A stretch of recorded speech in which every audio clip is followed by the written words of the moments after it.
taariikhdu ma babacdee qofba wuxuu tabcadaybaa sooyaalka ugu taa qofba wuxuu tabcadaybaa sooyaalka ugu taa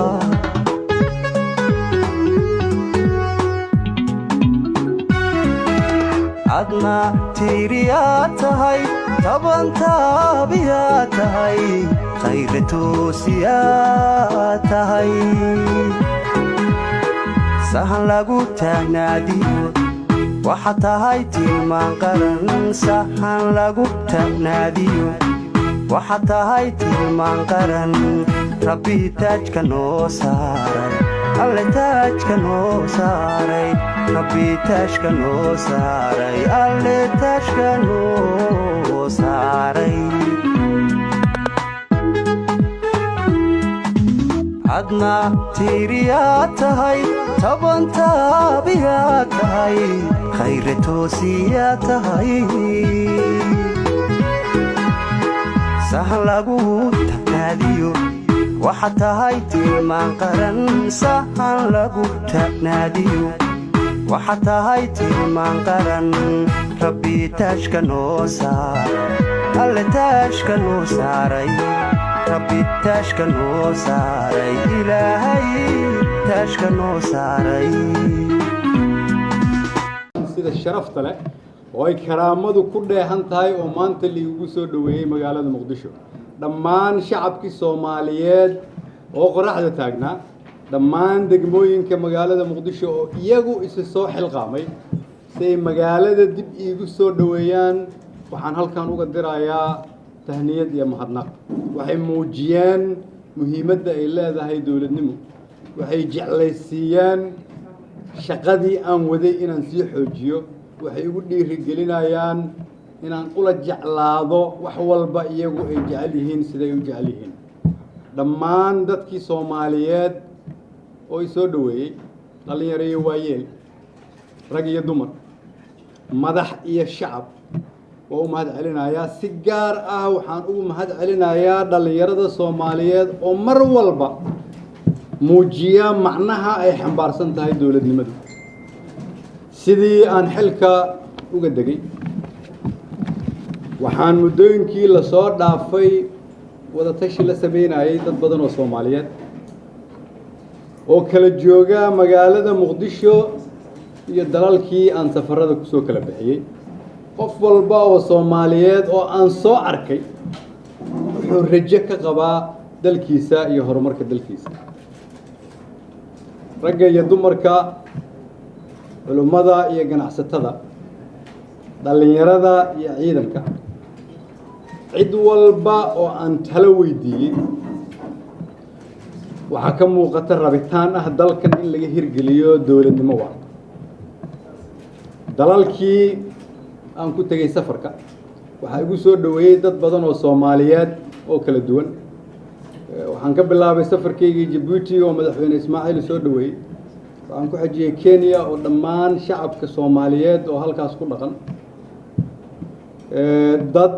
dawladda Kenya u shaqeeya oo Soomaali ah iyo Soomaali halkaas ka ganacsatada waxay ii soo dhaweeyeen si sharaf leh waxaan ku maqnaa magaalada Istanbul oo halkaasna si diiran ay ummadda Soomaaliyeed igu soo dhaweeyeen madaxdii aan Soomaalida ahayn oo aan la kulmay waxay rajo ka qabaan iyaguna inay noqoto Soomaaliya dal ay wax la qabsadaan mustaqbalka oo laga hirgeliyo dawladnimo ijtimaaci meel walba oo aan tago shacabka Soomaaliyeed waxa ka muuqatay rajo laakiin meel walba oo aan tago waxa ka muuqatay shacabka Soomaaliyeed inay walwal iyo walaac ka qabaan xaaladda adag ee uu hadda dalku marayo sidaad ogtihiin intii aan ra'iisul wasaare ahaa ayaan ummadda Soomaaliyeed u sheegay in afartii sanaba dalka ay doorasho ka dhacdo xor ah xalaal ah la isla ogol yahay la isla aqbalsan yahay loo wada siman yahay inay tahay astaan dawladnimo oo ummadda Soomaaliyeed ay ku talaabsatay khasabna ay tahay inaan xajino intaan dowladda ku jiray ayaan ummadda Soomaaliyeed u cadeeyay fikirkayga ku aadanaa qaabka ay tahay dalkan doorashada in looga hirgeliyo waa qaab waafaqsan dastuurka laakiin waa muhiim in dadka Soomaaliyeed ay fahmaan haddii aan lagu heshiin nidaamka doorasho oo aan lagu wada qanacsanaan lagu heshiin maayo dowladnimada ka dhalata sidaas daraadeed ayay muhiim tahay inaan ka baranno taariikhdii la soo dhaafay iyo tan maanta ka taagan dunida meelo badan oo kamid ah oo ay ugu horeeyaan dalalka dariskeena ah gaar ahaan Ethiopia oo qalaalaasaa hadda ka taagan loo aanaynayo inay salka ku hayso doorasho dib loo dhigay ama lagu heshiin waayo doorasho aan lagu heshiin ama aan la aaminsanayn inay cadaalad tahayna ama doorasho la'aanina waan ognahay taariikhda ay dalkeena ku leedahay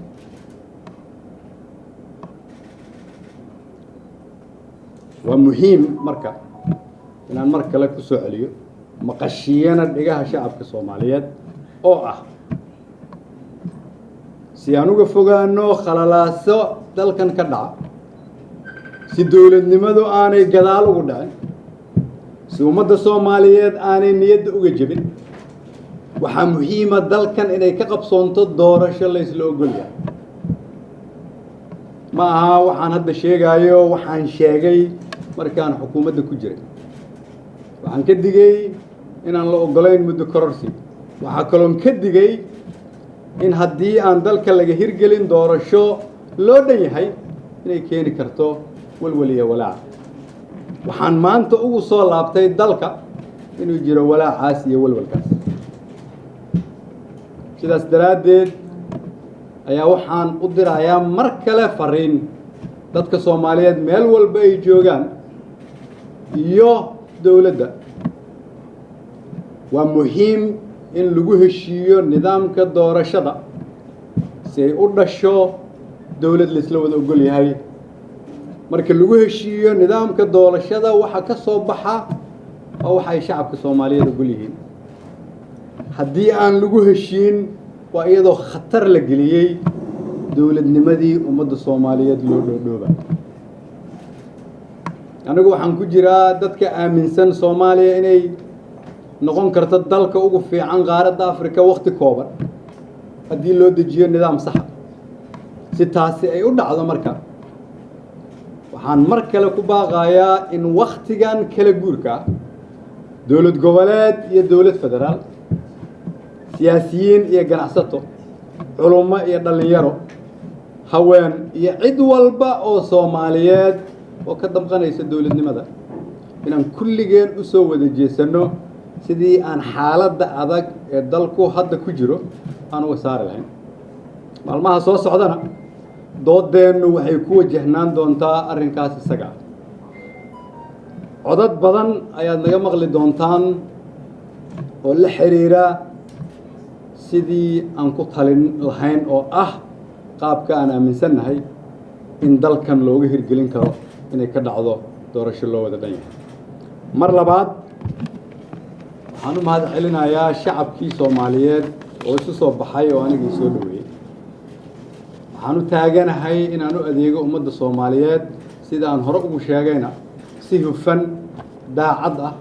ka madax bannaan musuqmaasuq ka madax bannaan qabyaalad qof waliba waajib baa saaran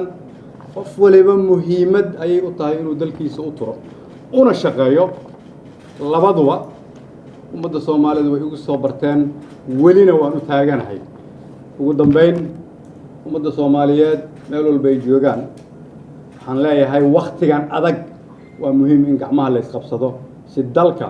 looga samata bixiyo xaaladda adag uu ku jiro dalkaaga hiilbaad u tahay dadkaagaad u tahay horseed dalkaaga hiilbaad u tahay dadkaagaad u tahay horseed u tahayo aad u tahay turxaan iyo eed la'aan sinaan iyo tala wadaag adaa ku tallaabsado halyay tayalaatahey mas-uul tayalaatahey walle lagulama tartamo adiga lagulama tartamo khayrow lagulama tartamo adiga lagulama tartamaye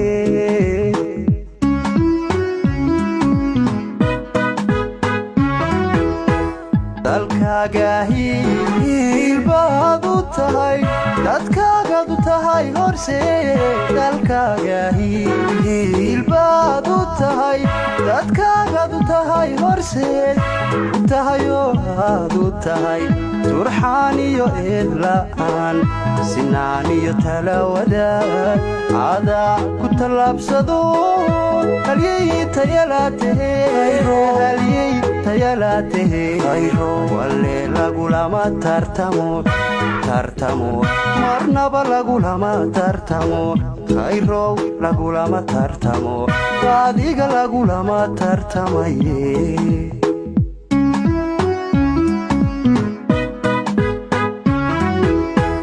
taariikhdaad maanta reebtay tusaalay noqon xusuus leh intaad qabatee tartayna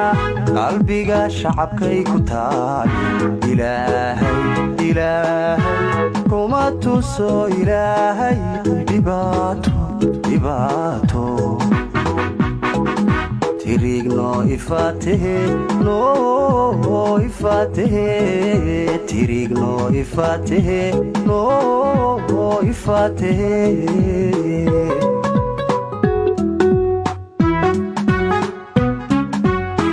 taariikhdaad maanta reebtay tusaalay noqon xusuus leh intaad qabatee tartayna